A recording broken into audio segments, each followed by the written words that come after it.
Bonjour, nous sommes le lundi 25 octobre 2021 avec une journée qui semble indécise. Euh, la météorologie prévoit une journée avec des averses, mais des éclaircies étaient prévues en cette matinée. Sachez qu'il fait humide. Bah, ça dépend où ce qu'on habite aussi, hein, parce que l'humidité, si vous êtes près d'une zone humide, c'est normal qu'il fasse humide. Je pense aux forêts, aux bois, aux lacs, aux rivières. Tout ça, ce sont des zones, je veux dire, des zones susceptibles d'avoir une certaine forme d'humidité aux alentours. Donc on a ce qu'on appelle un microclimat. Donc un microclimat n'est pas un climat de ce qui prévaudrait ailleurs. Si vous changez de lieu, il suffit de, voilà, 2 kilomètres plus loin, bon, vous n'avez pas forcément la même météo que si vous êtes en plein centre d'une forêt où il y a de l'humidité. Dès le moment où vous vous écartez de la forêt, c'est normal que vous allez retrouver un temps qui n'est... Puisque la forêt favorise l'humidité. Voilà. Euh, et donc les plans d'eau, c'est pareil. Les plans d'eau favorisent bien sûr une certaine forme d'humidité. Et donc on n'a pas forcément la même météo si on a 5 km d'un plan d'eau, ou voire 10 km d'un plan d'eau, qu'au niveau d'un plan d'eau. Donc le plan d'eau est une zone, le plan d'eau est une zone humide, est une zone humide. Donc la météo, quand on décrit la météo au niveau euh, de la météorologie nationale, ben, bien sûr c'est une météo, des statistiques qui sont globales, globalisantes. Mais c'est vrai qu'il y a des effets à prendre en compte à certains lieux, à certains endroits qui sont des endroits, bien sûr, où il y a un climat favorable à l'humidité. Donc on a des microclimats qui se distinguent du climat général. Donc c'est vrai que quand on dit, bon, ça dépend où on se trouve, si on dit qu'il fait humide, bah, c'est vrai que 5 km plus loin, il fait peut-être moins humide, hein. Ouais, c'est normal, si vous habitez près d'un plan d'eau, c'est normal qu'il fasse humide. Ceci étant dit, je vais voir ici une vidéo qui va concerner donc les valeurs absolues. Alors, que signifie... bon, ça veut dire ici, on a euh, y, bien sûr, est une fonction de x.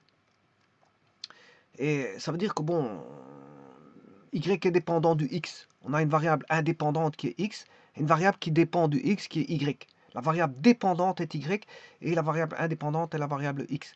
Et donc, on a sur une fonction, ça veut dire que la fonction, c'est-à-dire, bon, euh, pour on peut avoir soit 0 ou une image, hein. Alors vous connaissez des fonctions qui sont par exemple comme ceci, hein. Elle débute ici, c'est-à-dire à gauche de ce point-là, x0, mais elle n'existe pas. Bon, et ça reste une fonction, hein. Une fonction n'a pas la vocation à exister partout. Voilà. Une fonction existe dans son domaine. Elle existe dans son domaine. Voilà. Ça, c'est une chose. Et alors, elle peut être entrecoupée là où on veut. Ici, je peux la mettre à un point de coupure où il n'y a pas de... pour ce x-là, x1, j'ai pas de y1. Pour x1, il n'y a pas d'y1. Voilà. Le y1 n'existe pas puisqu'il y a un trou. Voilà. Alors, je peux l'entrecouper où on veut. Bon, maintenant, pourquoi c'est une fonction? C'est parce qu'en fait, soit on a 0 image, là on a, pour celui-ci, on a 0 image. Pour ce qui est à gauche, il y a 0 image parce que la fonction n'existe pas. Et quand il y a une image, mais il n'y en a qu'une seule. Voilà, c'est ça une fonction. Quand il y a une image, il n'y en a qu'une seule. Eh bien, ici, y est égal, y égale valeur absolue de x, bon, euh, répond à cette condition d'existence de fonction. Donc, y égale valeur absolue de x est une fonction. Alors, bien sûr, vous venez de m'entendre, quand je dis, quand vous voyez deux barres verticales qui sont accessibles via le clavier, via le clavier, voilà, vous avez une touche qui est en combinaison, qui donne trois touches, hein, trois touches combinées. Bon, alors si vous tapez directement la touche en direct, vous aurez le et commercial. Si vous tapez la touche Shift, c'est-à-dire que vous faites un décalage vers le haut avec la touche Shift, à ce moment, vous allez avoir la touche haut. Maintenant, si vous voulez la barre comme ceci, ben, il faut appuyer sur, c'est un graphique, hein, Alternate Graphic. Enfin, c'est un symbole graphique, donc vous appuyez sur la touche Alternate Graphic. Donc les combinaisons de touches. Donc si vous appuyez en direct, vous avez le i commercial. Shift, vous faites un décalage vers la haut, vous avez le 1. et avec Alternate Graphic, vous avez la barre, ce qui permet avec une touche d'avoir trois, trois écritures, trois symboles, avec une touche. Bien sûr, en combinaison avec deux autres touches pour avoir, voilà, c'est une combinaison. Donc la combinaison permet de ne pas avoir un gros clavier avec 10 000 touches, hein. Voilà, on ne met pas 10 000 touches. Qu'est-ce qu'on fait? On met un clavier, on essaie de, par combinaison, d'avoir des touches. Et ça réduit, si vous voulez, le nombre de touches qu'on peut avoir sur un clavier. On peut faire des combinaisons. Alors les combinaisons, elles sont multiples, elles sont avec la touche contrôle, la touche shift, la touche alternate graphic, euh, etc. Voilà, donc revenons maintenant à nos moutons. Quand vous voyez le symbolisme entouré de deux barres verticales, signifie que vous avez ni plus ni moins la présence en mathématiques d'une valeur absolue. Alors, la valeur absolue d'un nombre, c'est le nombre sans son signe. C'est-à-dire, par exemple, si vous mettez 4, ben, la valeur absolue, c'est 4. Maintenant, si je mets plus 4, la valeur absolue de plus 4, c'est toujours 4. Et si je mettais moins 4, ben, la valeur absolue de moins 4, ben, ça fait toujours 4. Donc la valeur absolue n'est rien d'autre que le nombre qui compose sans son signe. C'est quand vous avez un nombre, vous avez toujours un nombre, peut-être un nombre est signé. Comme en informatique, on a des nombres. Ben, c'est justement l'informatique provient des mathématiques, hein, parce que bon, les nombres signés et non signés, simplement ils le mettent au goût, voilà, de la reconnaissance par, je veux dire, des, comment est-ce qu'on appelle ça, des, je sais plus comment est-ce qu'on appelle ça le nom, je reviens plus sur le nom, des composants électroniques. Voilà, les composants électroniques euh, permettent le traitement de l'information, et donc ce traitement de l'information se fait via des bits. Voilà, des bits, c'est ça que je voulais dire. Donc, quand vous avez des mathématiques en informatique, bien sûr, vous comprendrez qu'on peut manipuler les nombres de mathématiques tels que les réels, les entiers et tout ce qui s'ensuit, avec signe ou sans signe. Mais en informatique, bon, on repasse par, bien sûr, ce que peut comprendre les composants, c'est-à-dire par, des, par, par des bits. Par des bits. Donc, on a bien sûr des signes en mathématiques, mais on retrouvera des signes en informatique parce que ça provient. L'informatique est une image des mathématiques, elle va reprendre aux mathématiques tous les nombres existants, possibles et imaginables en mathématiques, les ensembles de nombres, hein, les entiers, les naturels, les réels. Et d'ailleurs, c'est vous qui formatez ça en fonction de possibilités, parce que bon, vous ne pouvez pas mettre un nombre hyper grand, parce que c'est normal, l'informatique est limitée, hein. Vous ne pouvez pas mettre ce que vous voulez, l'informatique est limitée. L'écriture déjà en nombre de bits est limitée, vous ne pouvez pas faire ce que vous voulez. Ouais, donc il y a une limite au niveau de l'informatique, au niveau de la capacité des nombres, il y a une limite. Et donc on retrouve en mathématiques des nombres avec des signes, eh bien on va retransposer ça en l'informatique, on va trouver des nombres avec des signes. Voilà. Et ces nombres avec ces signes, ben, il y a les réels, il y a les naturels, enfin les naturels, bon, il y a pas, c'est que des positifs, hein, il n'y a pas de négatifs.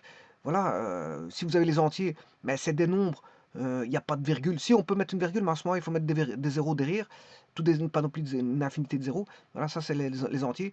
Vous pouvez mettre euh, une virgule, mais alors il faut une infinité de zéros. Mais là, vous mieux mettre le nombre directement. Vous mettez, voilà, un nombre entier qui est 2. Alors, à la place de mettre 2,00000, 2 est un entier. Alors on peut avoir les entiers positifs et négatifs, et les entiers positifs et négatifs sont les... comment est-ce qu'on appelle ça, euh, l'ensemble Z. Donc si vous voulez, il existe différents types d'ensembles, dans Z, N, euh, les réels, les réels, euh, les- bon, on peut retrouver les complexes, hein, les nombres complexes, etc., etc. Il y a plein de nombres, on peut inventer toutes sortes de nombres, ce qu'on veut comme ensemble. Voilà, on peut inventer des ensembles codés à partir des modulos, voilà, des ensembles codés à modulos. Ouais, les ensembles, on peut inventer une infinité de nombres, on peut inventer ce qu'on veut. D'ailleurs, l'informatique manipule les nombres binaires qui sont constitués de deux états 0, 1, parce que justement, l'électronique comprend le 0, 1. L'informatique, c'est l'électronique qui a derrière, hein, c'est des composants, voilà, des processeurs, des transistors, toute une panoplie, voilà, de composants, de mémoire, etc., qu'on retrouve en informatique. Et l'informatique, bien sûr, ce sont des composants électroniques. Et les composants électroniques ne comprennent que deux états binaires, passage du courant ou pas de passage du courant. Donc, ce qui veut dire que les nombres mathématiques, il faut les réadapter voilà, en écriture binaire. Voilà. Et de toute façon, que ce soit l'un ou l'autre, mais on retrouve les signes. On a voilà, le codage signé et non signé. Voilà. Donc on peut avoir en informatique et électronique, c'est surtout de l'électronique, hein, je vous le dis tout de suite, parce que l'informatique s'accapare de l'électronique qui est cachée derrière, et on a les nombres signés et non signés. Les nombres signés et non signés. Bon, donc ce qui veut dire que on retrouve en mathématiques des nombres signés et non signés, comme en informatique, on trouve des nombres signés et non signés. Alors, qu'est-ce que c'est que la valeur absolue? C'est simplement le nombre sans son signe, tout bonnement. Si vous avez 4, pourquoi a-t-on 4? Parce que quelque part, c'est plus 4.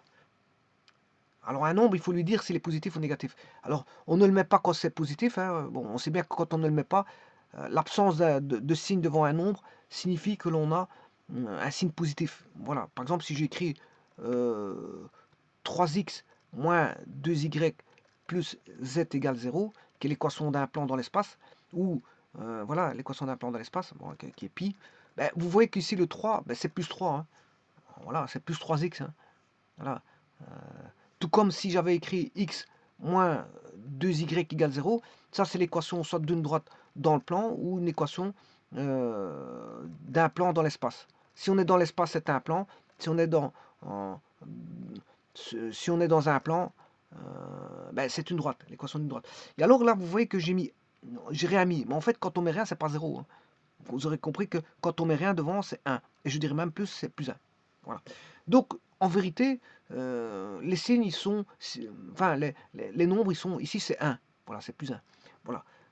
Donc, quand on met rien, c'est 1. Donc, les nombres, soit il y a un signe, soit... enfin, il y a toujours un signe, plus ou moins. Quand on ne le met pas, ça veut dire que c'est positif. Bon. Et la valeur absolue signifie que ce nombre-là, si je prends moins 20 000, je retire de sa consistance le signe. Donc, c'est 20 000. Donc, ce qui m'intéresse, c'est la valeur. Voilà, c'est la valeur qui m'intéresse. Et non plus voilà, la valeur avec le signe. C'est sa valeur propre. Enfin, j'aime pas te dire propre parce que ça a une connotation mathématique bien définie. C'est sa valeur, mathématique sans, en exemption de son signe. En exempt son signe. Ça veut dire, je m'intéresse à la valeur et pas la valeur signée. On va dire ça comme ça. Je m'intéresse à la valeur intrinsèque, à proprement parler, et non pas à la valeur signée. Parce que si je prends la valeur signée, ben, c'est moins 20 000. Voilà, moins 20 000. Et si je prends sa valeur, si je m'intéresse à sa valeur intrinsèque, sa valeur, c'est 20 000.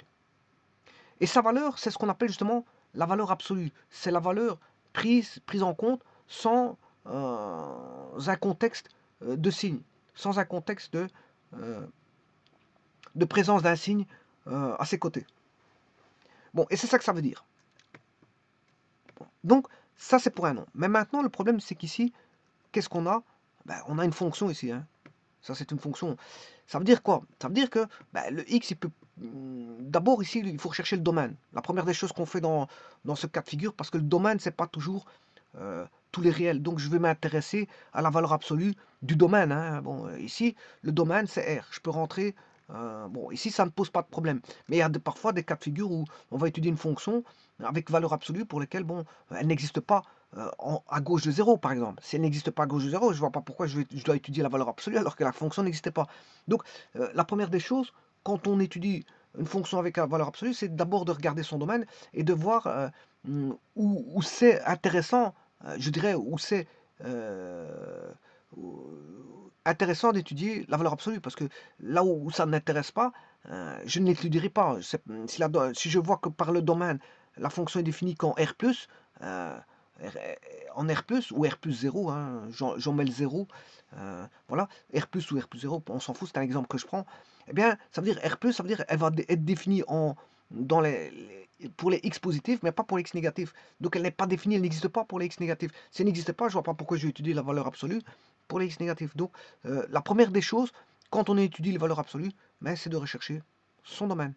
Parce que, oui, vous allez me dire, ouais, si vous étudiez toujours des droites, à l'intérieur, hein, x plus 3, ça c'est une droite, x moins 4, enfin, si vous avez en général ax plus b, en valeur absolue, ben, c'est toujours des droites. On sait bien que pour les droites, ben, le domaine c'est R, hein, voilà, pour les droites. Voilà. Mais ce n'est pas toujours des droites que vous avez à l'intérieur d'une valeur absolue, hein. On peut avoir une fonction, voilà, en x, qui est, voilà, une cubique, une racine carrée, enfin, on peut tout avoir on peut tout avoir.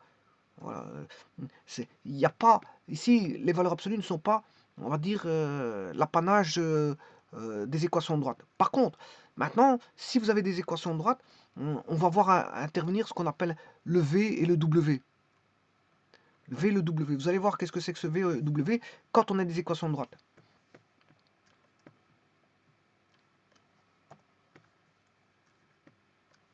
C'est la fonction. Alors, je vous rappelle que y égale x, si j'écris y égale x, ben, c'est l'équation d'une droite, hein. Ça veut dire que si je mets x égale 1, ben, y égale x, ça fait, on a 1. Si x vaut 2, y vaut 2. Si x vaut 3, donc on a ce qu'on appelle une bisectrice. Donc si je dessine ici y égale x, ben, on a une bisectrice. Pour x égale 1, on a y égale 1. Pour x égale 2, on a 2. Pour y égale pour x égale 3, on a 3. Pour y égale 4, on a 4. Pour x égale moins 2, on aura y égale moins 2. Pour x égale moins 4, on a moins 4, etc. Et pour x égale 0, elle passe en 0. Voilà. Donc c'est une droite. C'est une droite. Y égale x, c'est une droite. C'est ce qu'on appelle la fonction identité. Pourquoi? Parce que les x sont égales aux y. Et on obtient ce qu'on appelle la bisectrice. C'est la fonction identité.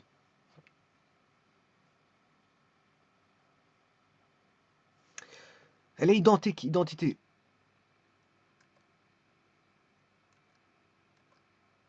Ah. Alors donc ça, y égale x, c'est l'équation d'une droite. Mais si vous écrivez y égale valeur absolue de x, oui, ça reste une brisure. Ça va devenir un v. Alors pourquoi ça va devenir un v? Justement, c'est le but de la vidéo ici. Donc on va avoir une brisure. Alors maintenant,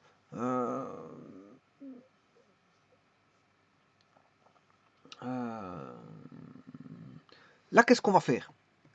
Donc on sait bien qu'on a la valeur absolue d'un nombre. Je vous ai dit, si je prends plus 2, là ça pose pas de problème. Voilà, c'est 2. Ça pose, voilà. Par contre, quand j'ai moins 2, parce qu'ici il reste le même, hein, plus 2, si vous écrivez plus 2, ben, c'est égal à 2, c'est la même chose. Voilà. Ça bouge pas. Par contre, si vous avez moins 2, la valeur absolue de moins 2, ben, c'est son opposé. La valeur absolue de moins 2, c'est son opposé. Donc, quand le nombre est positif, ben, on retire si vous avez mis un plus, vous l'enlevez, mais en fait, ça reste le nombre en lui-même. Si vous avez mis moins 2, ben, il devient l'opposé. Bon. Mais ici, ça va être la même chose. Alors maintenant, il faut juste regarder quand est-ce que la fonction s'annule. La fonction s'annule pour x égale 0. Ouais, là, il faut juste faire attention. Si je prends y égale 0, si je prends x égale 0, ben, la valeur absolue de 0, ben, ça fait 0. Donc, cette fonction-là va passer en 0. Elle va passer en 0. Alors, vous devez faire une étude de signe. Alors, vous prenez le x. Alors, le x, qu'est-ce que c'est?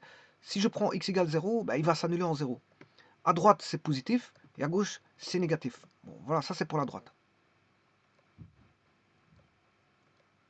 Les y sont positifs d'un côté. Vous voyez qu'à droite, on est au-dessus du premier cadran, et à gauche, on est en dessous du troisième cadran. Voilà. On est en dessous du troisième cadran.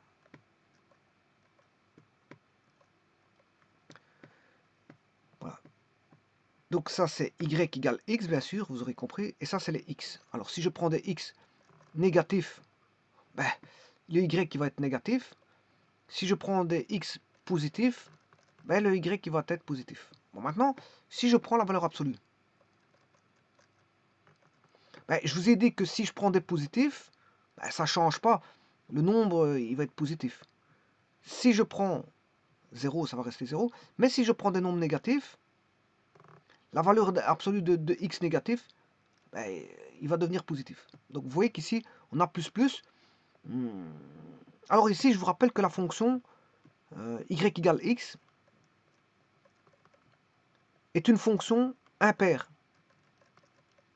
C'est une fonction impaire. C'est-à-dire qu'elle a pour son origine, elle a pour centre de symétrie le centre 0, 0, qui est l'origine. Donc ce qui est dans le premier cadran va se retrouver par symétrie centrale de centre O, qui est l'origine 0, 0, va se retrouver au troisième cadran. Bon, mais maintenant, si vous prenez la valeur absolue, c'est une façon de transformer en une symétrie orthogonale. Donc là, vous allez créer par la valeur absolue, y égale valeur absolue de x, est une fonction paire. La fonction impaire, ici, on aura une symétrie orthogonale par rapport à l'origine. Et là, on aura une symétrie, centrale. Je m'excuse. C'est l'autre qui est dessus. C'est parce que je vais les relever parce que je n'ai plus de place. Hein. Bon, j'ai un petit peu de difficulté à écrire. Je vais l'écrire là.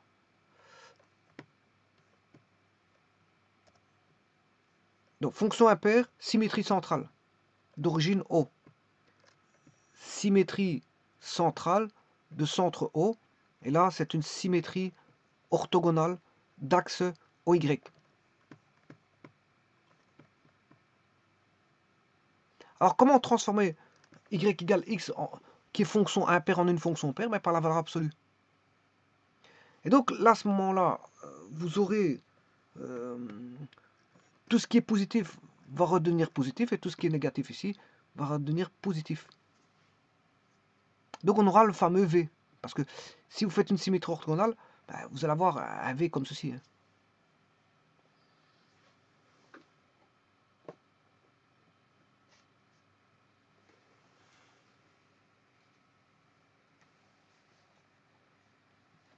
Donc, ça veut dire quoi? Ça veut dire que si je prends un couple AB, alors si là il est positif, hein, j'aurai B, voilà. Donc lui, AB, il appartient au graphe. Eh bien, moins AB appartient aussi au graphe.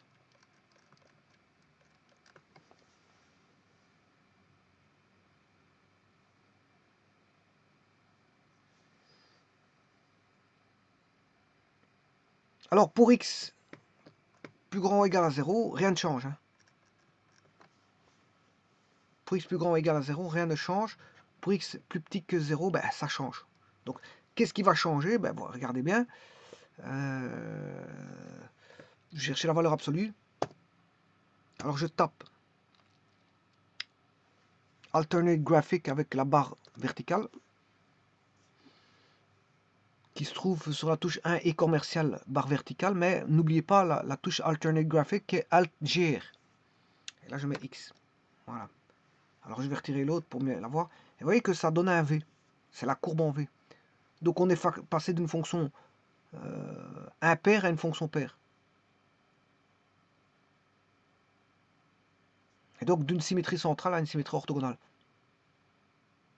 Là, la fonction est paire. Elle est paire, la fonction. C'est-à-dire, on a une symétrie par rapport à l'axe OY. C'est une symétrie orthogonale par rapport à l'axe OY. Alors que celle-ci, c'est une fonction impaire. On a une symétrie centrale par rapport à l'origine. Et donc celle-ci s'est transformée en ça. Et vous voyez que qu'est-ce qui a changé? Ben, c'est les négatifs. C'est les négatifs qui sont passés en positif. Parce que vous pouvez prendre la valeur absolue d'un nombre négatif, c'est prendre sa valeur sans son signe, donc il devient positif. Donc si vous avez du négatif, prendre l'opposé. En d'autres termes,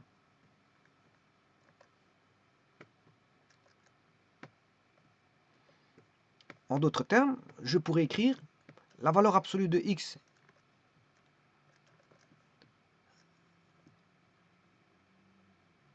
vaut x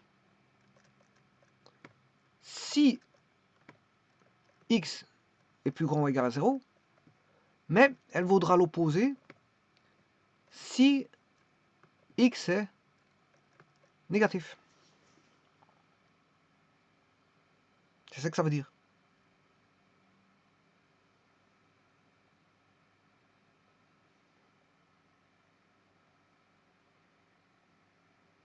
Donc ça veut dire que, c'est bien ce que je viens de vous dire, si je prends une valeur A, B, qui appartient au graphe, si je prends son opposé, moins A, eh bien,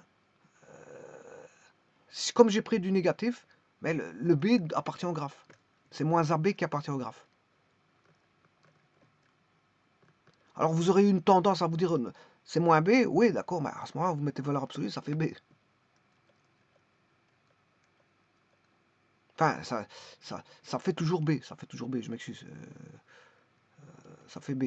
Ici, dans ce cas-ci, c'est facile, hein, c'est parce que c'est une fonction y égale x. Donc si je mets A, le B il vaut A. Hein. Si on a x vaut A, y vaut A, voilà. X vaut moins A, y vaut A. Voilà, on va dire ça comme ça. Parce que si on a moins x, or j'ai pris moins A, moins x, si x est négatif, voilà, donc on a, si x est négatif, je dirais plutôt ceci, hein, si x est positif, ça entraîne qu'on a x,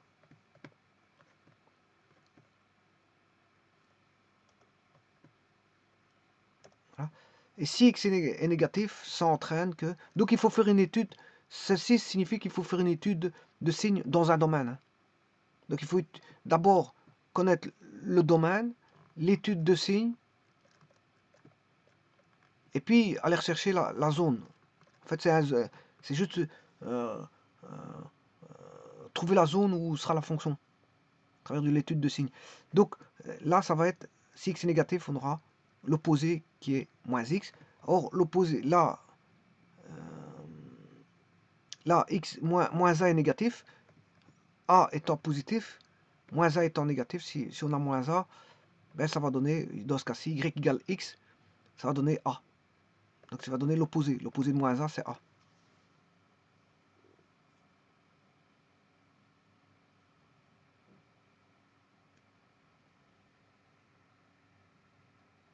Bien sûr, ici, je considère que a est positif. Hein.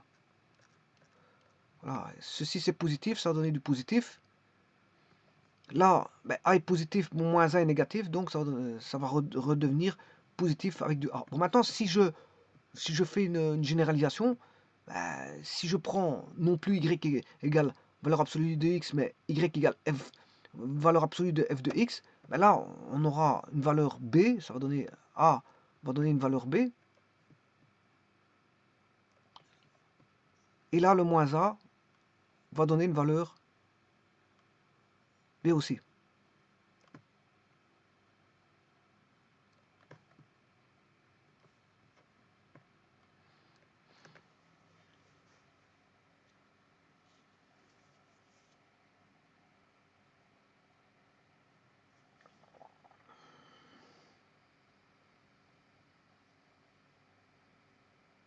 Alors, maintenant que vous avez pu voir ça, comme on manipule des droites, on a une courbe en V. Quand vous avez des courbes en V, on peut...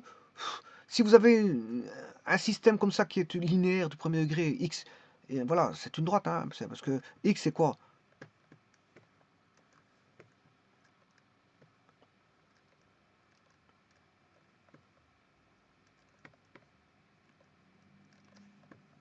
X, c'est tout simplement une fois x.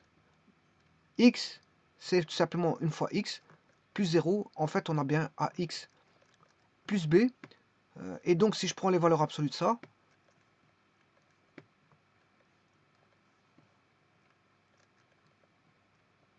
Bon, c'est pas le même B que tout à l'heure, hein, ne confondez pas tout. Hein. Quand je mettais AB, ça n'a rien à voir. Hein. Ça n'a plus rien à voir ici.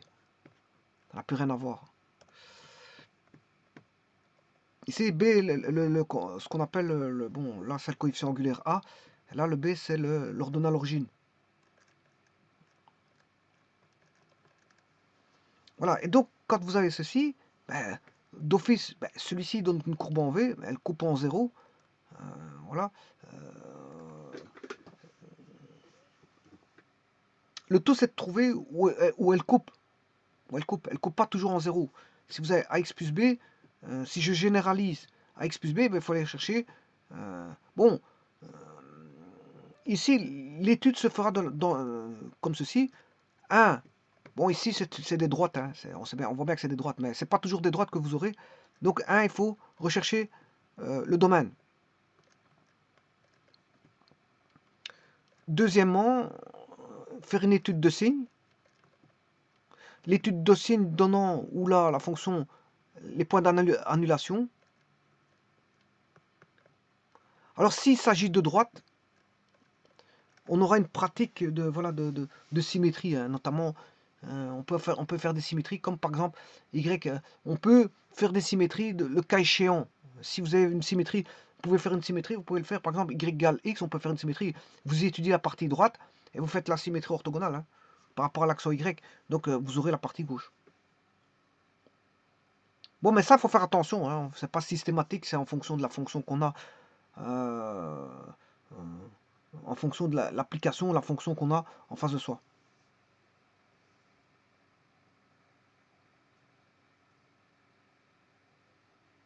Bon, et alors pourquoi je pars de cette fonction-là? Parce que c'est la plus simple. C'est la plus simple des valeurs absolues. C'est celle-là. La plus simple des valeurs absolues, c'est valeur absolue de x. Il n'y a pas plus simple que ça. D'abord, elle part d'une fonction usuelle y égale... Alors, les fonctions usuelles, je vous les rappelle, hein, vous devez connaître les fonctions usuelles. Vous devez les savoir tracer directement par un croquis ou voilà, manière à main levée de y égale x, y égale 1 sur x qui est l'inverse de x, y égale x carré, y égale x cube, y égale la réciproque qui est racine carrée de x, la réciproque du cube qui est racine cubique de x. Vous devez connaître les fonctions usuelles exponentielles de x, y égale logarithme en base a de x. Vous devez connaître y, la fonction usuelle de... donc celle-ci par exemple sera une droite, celle-ci c'est une hyperbole, celle-ci c'est x carré, racine carrée de x, le cube c'est une fonction qui fait comme ceci, racine cubique de x c'est une fonction qui fait un s, c'est des s, alors ça on sait l'avoir, x cube et racine cubique de x sont obtenus par, on va dire, symétrie par rapport à un axe y égale x, c'est-à-dire une symétrie orthogonale. Par rapport à un axe y égale x, c'est ce qu'on appelle voilà, des fonctions réciproques. Alors x carré et racine carrée de x, c'est pareil. E de x, enfin ici c'est plutôt, je mettrais a de x et logarithme en base a de x, c'est aussi deux fonctions réciproques. Donc on se les tracer l'une par rapport à l'autre. Voilà, et alors il y a d'autres fonctions que vous devez connaître, c'est les fonctions de trigonométrie, hein. Vous devez savoir les tracer très rapidement. Sinus x, cosinus x, tangente x, cotangente x. Bien sûr, arc sinus, arc cosinus, arc tangente et arc cotangente, vous devez savoir par symétrie par rapport à l'axe x, qui est la bissectrice. Bon, et après ça, d'office d'autres fonctions viennent en jeu. Ben, par exemple, la valeur absolue de x. Voilà. Vous connaissez celle-ci, ben, vous savez trouver celle-là.